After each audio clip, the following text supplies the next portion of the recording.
SEC continually losing over and over and over in this Ripple case.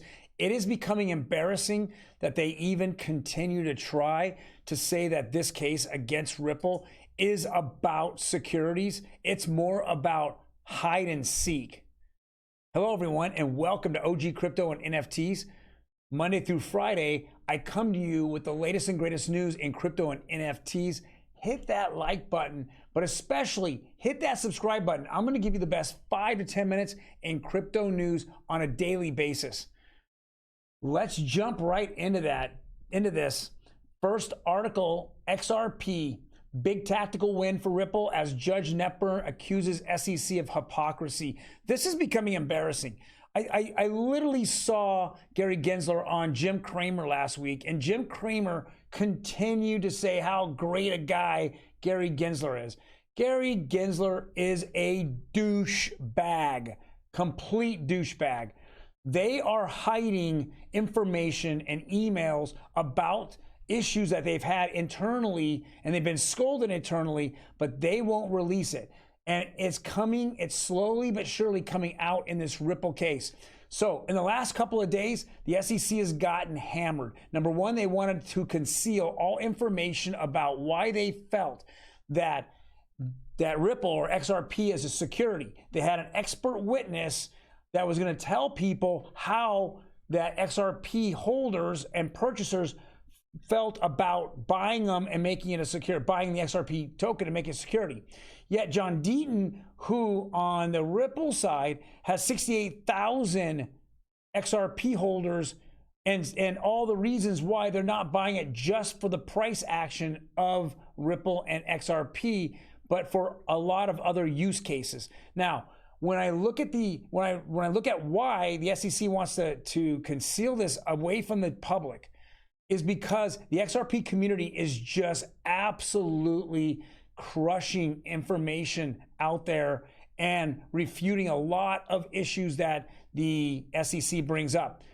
John Duty, as we're thinking is their expert witness that they've used in other cases, is saying that XRP purchasers are doing that just because the action of Ripple and no other reason why. Now, the question is in the community is, has he even talked to one person who holds the XRP coin? Has he even talked to one? Well, we're going to find this out real quickly because John Deaton, the attorney, one of the attorneys that are on the Ripple side, is saying, I got 68,000 saying they don't just use it as an investment instrument, and that they're using it for a lot of other test case, like paying bills or playing games, or in the future here, we're going to buy NFTs, in their future, buying and minting NFTs. It just doesn't make any sense. The SEC is embarrassing themselves. And I hate it when people from the outside get involved and interview and say how great the SEC is. We're finding out more and more on a daily basis that there are major issues within the SEC, and the SEC is hiding this. So hopefully, there's going to be a financial committee next week that are meeting, that oversees the oversight committee that oversees the SEC. We want them to ask Gary Gensler about this. Why are we hiding these emails that you're saying are personal emails from a former finance director at the SEC, William Hinman? Why are you hiding them? Just give them out. The judge has already told you 3 times, including yesterday, to give those emails to the Ripple team. Okay? We don't understand why that they're holding it back. I think I know why. I think that there is some information that XRP was not a security. I think they talked about it in the same light as Bitcoin and Ethereum. And number 2, I think there's a connection in those emails from William Hinman. At the time, he was a director at the SEC and told multiple times not to be in contact with his former law firm that had done dealings with the Ethereum Foundation, okay? And then went back there and had more dealings with the Ethereum Foundation, that he couldn't be involved in anything that was a conflict of interest. He is an attorney. What are you doing? Why are we hiding these emails? You want to be full disclosure. Okay, full disclosure, the nightmare continues, but there's a light at the end of the tunnel. I see XRP. I think that there's a lot going on here with XRP and Ripple. I think Ripple's got a lot going on, and when this case ends, I think there's going to be an explosion. This is not of XRP. The use cases as well as a price action. That is not financial advice. That is just my opinion, and I say it for amusement. Next article. Disney chooses Polygon to participate in its accelerator program focusing on NFTs, AI, and AR, artificial intelligence. Wow. Again, Polygon is on the cutting edge of a lot of different people out there getting into and adopting the crypto asset world. Now, what is Polygon? And their coin is called Matic. It is a layer 2 that sits on top of Ethereum, yet it cuts the gas fees down significantly, and their technology continues to be upgraded and runs very fast and smooth. More and more gaming companies have jumped onto Polygon, and now we're seeing huge companies like Disney choose that layer 2 Polygon to look at an accelerator program on NFTs and artificial intelligence. Crazy. I'm excited about Polygon. If you're holding Polygon, you should be excited about Polygon. It continues to get weekly, news releases of new things that are going on with it. I think that this is one of the coins in the future, especially in a bull market, that we're going to see explode here. Now we're gonna find out that how it's going to relate with ETH 2.0 and how that's all going to the connection, interoperability. That's going to be a whole nother question, but I don't see ETH 2.0 coming out until the first quarter of next year, even though they've been talking about it sometime late fourth quarter.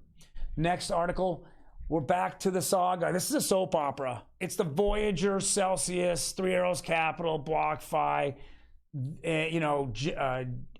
Genesis Capital, you name it. It's all these firms that I felt that took people's money and then turned around and utilized their money and made poor investments. Well, Celsius pays off last debt DeFi loan, reclaiming nearly 200 million of wrapped Bitcoin from Compound.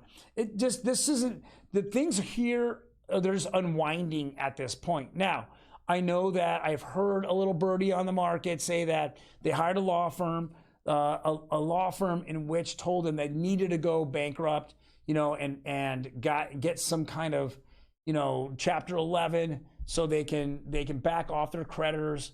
They were resistant and they let that particular law firm go. This is just the word on the street. And then they hired the law firm that is now in bankruptcy court on Chapter 11 with Voyager, and going over their options. So we're going to see here, we're just not hearing anything from Celsius. We're just seeing Celsius do moves. They're not keeping any of their investors informed on anything. It's just being dragged out. Having somewhat of an experience with this, it's typically they're doing a lot of stuff behind the scenes to position themselves to make the, let's call it, the better investors or some of the committee and the founders in a better light. And so that's what we're thinking that's going to happen. We really need to have Three Arrows Capital go through bankruptcy, go list out all of their creditors, because at that point it's going to really hurt the rest of these companies that are connected with them, because they're still holding that Three Arrows on their balance sheet, like Three Arrows is going to pay them back. Right? It's just ridiculous. We already need to see these dominoes fall. We don't need it, it's just putting off the inevitable. So, but Celsius is paying off, and when they pay off loans, they keep accumulating back some of their Bitcoin that they've done now twice, once with Maker and now with Compound. Next article here, I always like to go over in the NFT space. Tony Hawk dives into Sandbox to build a virtual skate park. Sounds like a lot of fun. All you skater guys and girls out there. I mean, I know you want to be in the action, on your ramps, but I like that Tony Hawk is being involved. Tony Hawk's always been a real, likable guy. He's been, on the forefront of a skater. you know, the skateboard era. And yeah, I'm looking forward to it. A lot of people are building on the Sandbox. I know we just did a Playboy mansions being built on the Sandbox. So we're going to see more and more people build on there. You know, I know that some influencers out there have said that Sandbox is going to be, you know, the coin is going to blow up. I know it's gone up a little bit now. It's kind of hovering right around, you know, a little over $1. I think as we continue to see more bigger companies get on the Sandbox, and there's only a limited amount of land on the Sandbox, I believe 120,000 plots of land. I think that sooner or later it's going to be kind of prime real estate, you know, for the metaverse. And so I look at, you know, the three big ones in my mind are right here: Sandbox, it's Decentraland, and it's NFT Worlds. I think NFT Worlds it's easier to build on. I think Decentraland is falling behind, yet it has the name. So, but that's my take. I'm glad to see Tony Hawk back and being relevant again. Well, thank you guys very much for joining me. It's been a ride, a skateboard ride all the way today, you know, through all the crap that's going on with the real world. CPI number came in horrible. But with it all said and done, we continue to see adoption here in the crypto world. You guys have a fantastic day, and I'm going to hand you off a bunch of more articles and adoption tomorrow. Take care.